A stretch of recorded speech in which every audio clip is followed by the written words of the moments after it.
Free agency is nearly done. Do the Rams have one more huge splash left in them? You are Locked On Rams, your daily Los Angeles Rams podcast. Part of the Locked On Podcast Network, your team every day.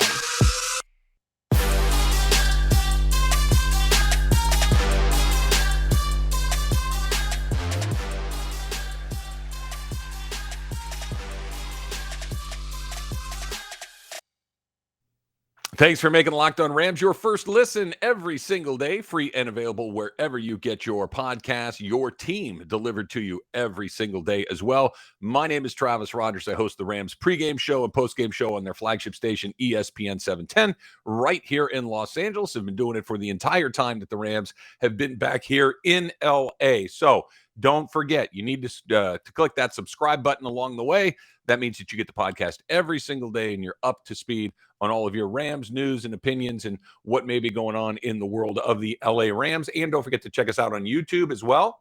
Our Locked On Rams YouTube channel is up and ready for you to subscribe to as well. So let's get into it here in just a second. Let's talk about what else we're going to talk about on the pod today. I want to talk about how the Rams have completely locked in their coaching staff coming up for 2022. I think that's very good news, and we'll try to figure out which of those guys might be the next head coach that's going to come out of there, because the Rams do two things really well. They win a bunch of football games, and they churn out other NFL head coaches at a rate that we have not seen in a very, very long time. That's coming up in just a bit. And I want to talk about some of the culture that has been interestingly developed over the last couple of years and whether or not that is sustainable for the Rams moving forward. And is it good news? That's coming up in segment number 2. But let's get right into it. The big splash in free agency. What have the Rams done over the last, what's it been, 4 or 5 years?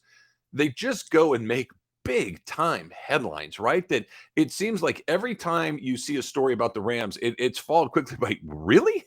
They did it again? You got to be kidding me. So let's go back. They make the big deal for Dante Fowler. Or excuse me, for Jalen Ramsey, right? You go a couple of first-round draft picks for Jalen Ramsey, and it's like, wow, the Rams are kind of going about this a little differently. They're sacrificing some picks to go get some big-name players. And really, since then, it's just been a waterfall of unbelievably big names coming to the Rams, whether it's through trades, whether it's through free agency, whether it has any way that it happens, that the biggest names in football seem to be landing in the Rams at a rate that is far more advantageous to them than anyone else in the league. Think about it. Matthew Stafford, a huge trade. Von Miller, a huge trade. Odell Beckham, they sign off the street. Allen Robinson this year is somebody that they go out and get in free agency. Bobby Wagner, a multiple-time first-team All-NFL player, is now a member of the Los Angeles Rams. We've talked about Jadeveon Clowney. We've talked about all of these big-name guys that they've gone out and gotten along the way, and they might not be done yet. Tyrann Mathieu is a player that is still out there in the free agent market, one of the biggest names that's still available, and you're starting to hear that maybe the Rams might be in the mix. Now, he's from Louisiana. He has some ties to the area, obviously. He has met with the Saints, and the Saints have expressed some interest in him. The Rams have not officially said that they are interested in Tyrann Mathieu. We know that their financial situation is, complicated, I guess, to a certain spot, but they do have about $7 million left in salary cap space. Calories, I don't know. They may have some calorie count space too, but salary cap space, they got about $7 million. So let's just start with this. Should they bring him in?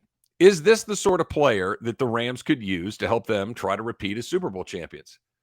I'm trying to come up with a reason why the answer would be no, and I'm striking out a little bit. The answer, the reason it could be no, and this is terrible logic, but I think that the reason it could be no is because you can't hit a home run every time you step up to bat. And so far, they kind of have. That everything that they've tried to do has come up their way. Odell Beckham was a risk. It worked. Von Miller, maybe less of a risk because he's still a terrific football player, but an expensive cost to get it done. It worked. You got a Super Bowl. You go out and you make a big trade for Matthew Stafford. It works. You win the Super Bowl. All of the moves that they've made have paid off incredibly. Leonard Floyd's kind of a guy that, I don't know. Yeah, bring him into the Rams. Boom, works. Now, Aaron Donald, like we've talked about, has a good deal to do with that. So put that aside. But can you continue? They pulled Eric Weddle off of his couch to come in and he helped him win the Super Bowl. Okay, so everything that they're trying to do seems to be coming up. I have a really good sense that Allen Robinson is going to work out really well. I have a pretty good sense that Bobby Wagner is going to work out pretty well. So do you keep rolling the dice in these situations? I think you do, because think about what you have. You have Jalen Ramsey, who is a playmaker and is a lockdown defender. We talked about Bobby Wagner at that second level of the defense, and we've spent countless segments and hours talking about Aaron Donald, and why wouldn't you? He's the best player in the league on that side of the ball, maybe the best player in the league, period. But what's one of the things, arguably, we talked about this on the pod yesterday. This is why you got to subscribe, so you get this every single day.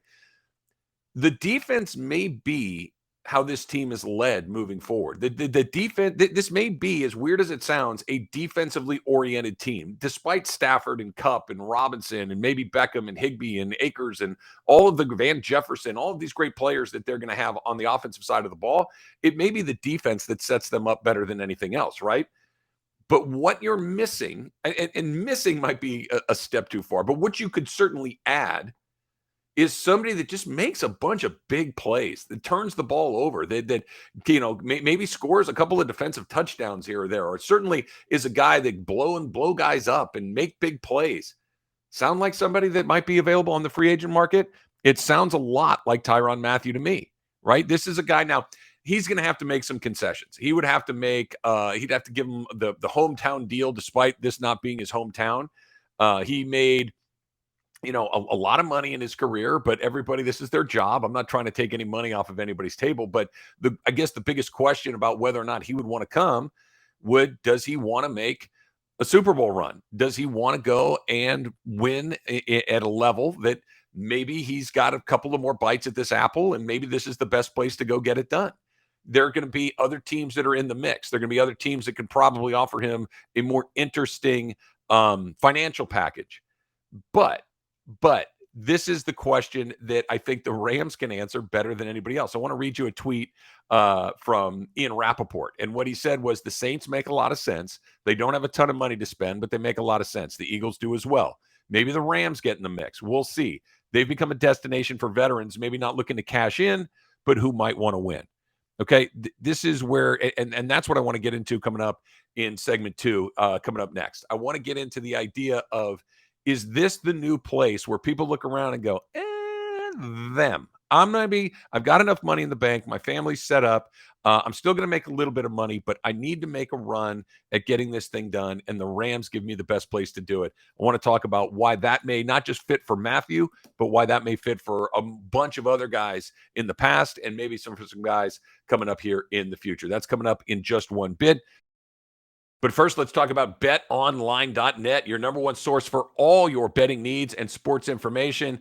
Tiger Woods is out on the golf course right now. You know me, I'm a huge golf guy, and you can look. I'm looking at some live odds right now, and Tiger is plus 3850 to win the tournament. I don't know. I mean, it's a lot of odds. It's a lot of stuff going on right now, but I love Tiger so much, I might have to do one of these things. If you're a golf person, you can look at all these things. Jon Rahm's odds have gone down. Justin Thomas's odds have gone up. Cam Smith's have dropped a little bit. These are your top 3 guys. This is the point. All of this is on BetOnline. You got to go check it out for yourself.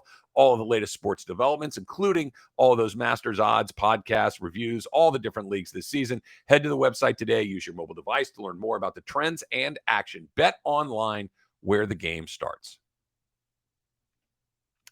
And thanks for making Locked On Rams your first listen every day. Make sure you're following Locked On NFL. Also, that would be Locked On Experts, covering the biggest stories around the NFL every Monday through Friday in less than 30 minutes. It, too, is free and available wherever you get your podcasts. And I'm just saying, every once in a while, your boy might show up on Locked On NFL talking about the Rams. And maybe if they get Tyrann Mathieu, we'll be back on there again. Talked about Bobby Wagner the other day. So check out Locked On NFL as well. It's an absolutely fantastic list, and I look forward to hearing it myself every single day. Okay, so let's read that again from Ian Rappaport talking about the Tyrann Mathieu situation. I want to read it one more time. The Saints make a lot of sense. They don't have a ton of money to spend, but they make a lot of sense. Sure, he's from Louisiana. He goes on to say, the Eagles do as well. Maybe the Rams get in the mix. We'll see. They've become a destination for veterans, maybe not looking to cash in, but who might want to win. Okay, I think this is arguably what the Rams have established quietly that might be as valuable as anything that's not named Aaron Donald. Okay, Aaron Donald, like we talked about on the pod yesterday, subscribe right there, upper kind of the little plus, the little check mark, whatever your format is, just click it so you get it every day.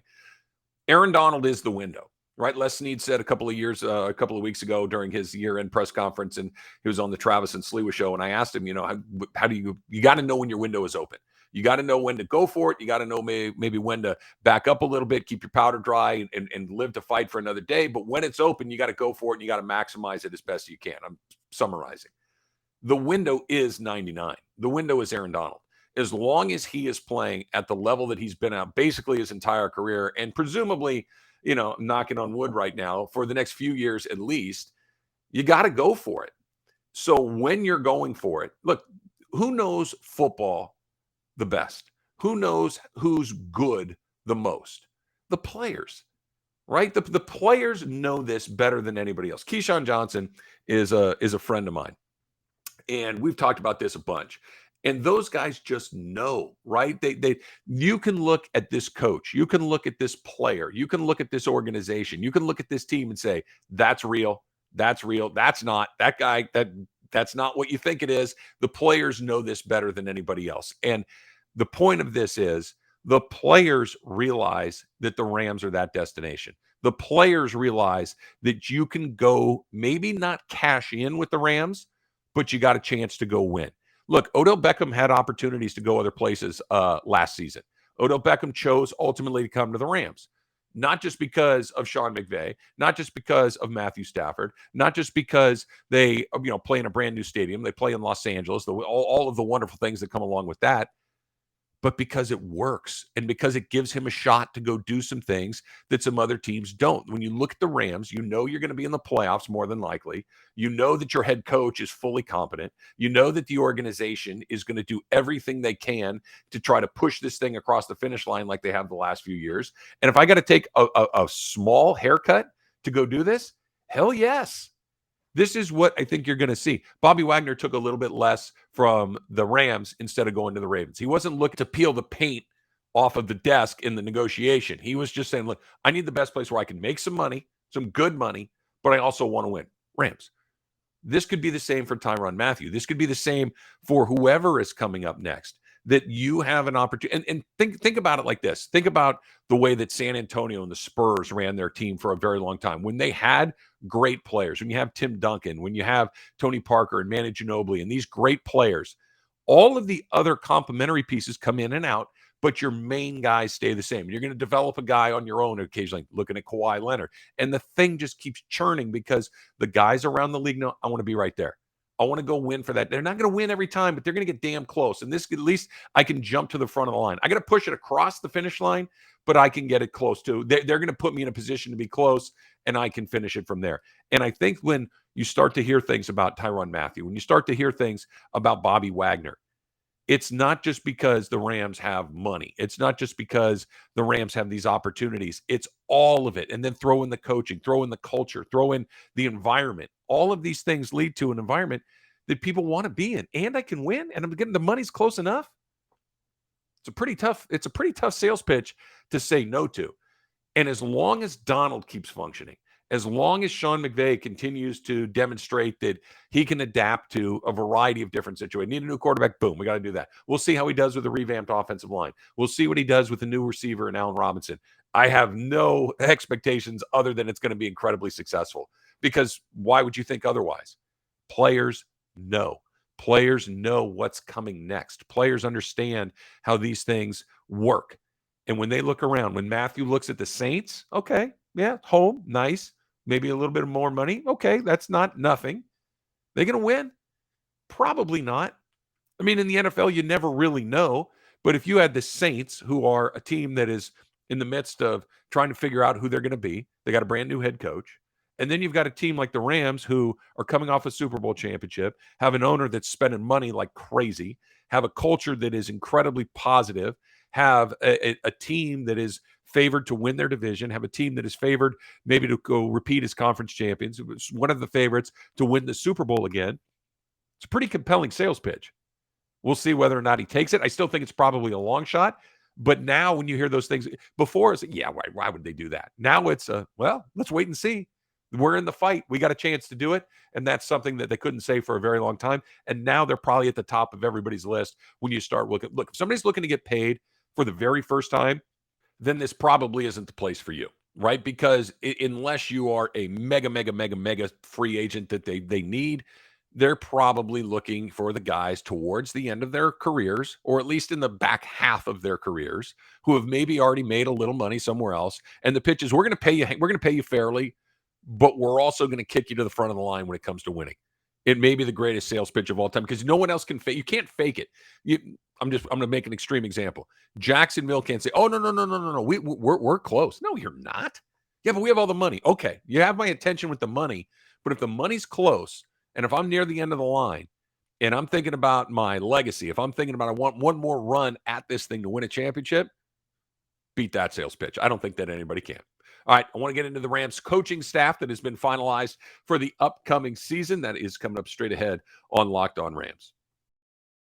Okay, so the Rams coaching staff for the upcoming season has been finalized, and as is usually the case with the Rams, they have some vacancies that they needed to fill. They have a lot of churn because they're really good, because Sean McVay's coaches have shown that they can go into other environments and create a culture that is similar to the Rams, which is namely meaning winning. So they get rated. Teams come in, and to Sean McVay's credit, he allows these guys to go pursue their other opportunities in different places to become head coaches. So what it means is a lot of vacancies along the way. The Rams have 8 new coaches on the staff this year. And just very quickly, the bigger ones, the biggest one that we talked about, and this happened very quickly, is offensive coordinator Liam Cohen.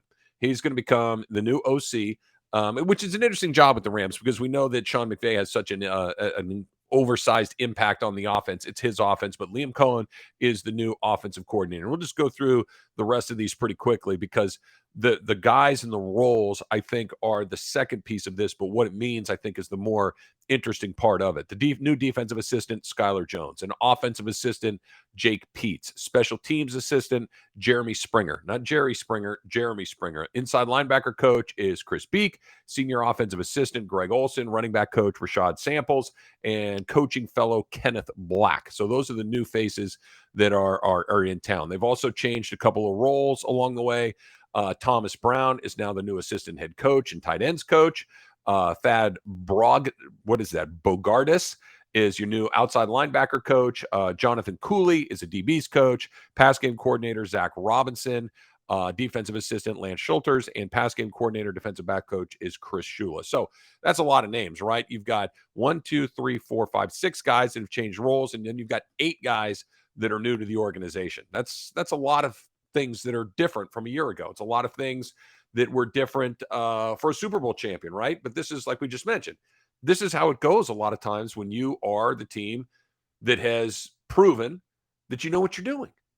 That when you have a team that wins, when you have a team that doesn't have a ton of drama, when you have a team that doesn't have conflict in the ranks, and all of a sudden you're racking division titles, Super Bowl appearances, a Super Bowl championship, people are going to look and say, hey, what's going on over there? So we can talk about what it means to have a new OC or what it means to have this new guy or that new guy.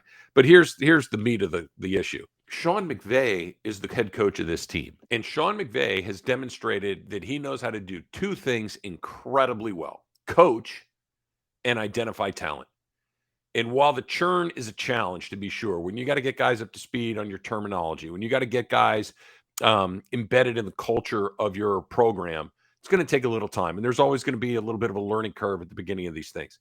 But this is not new for them. This is something that they've done really since Sean McVay came into this league, that guys turn over really quickly. And not because they stink and not because they don't hack it, but because other teams come and hire them.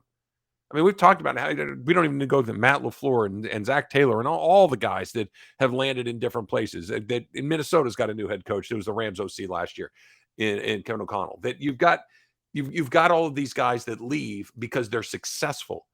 But those guys were following guys that had left already because they were successful. Now, I'm not putting any shade on any of these other guys that have gone and had success in other places, because clearly Zach Taylor is clearly a very competent head coach. But Sean McVay is the guy that said, I'll take that guy. I'll take that guy.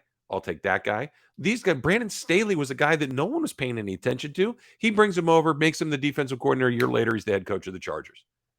So when you see this turnover and you say, oh, Rams got a lot of holes to fill, they do. But the guy that's filling the holes has filled them before and filled them with an incredible amount of success. So when you sit and say, okay, well, what's this going to look like? Well, I think it's going to look pretty good.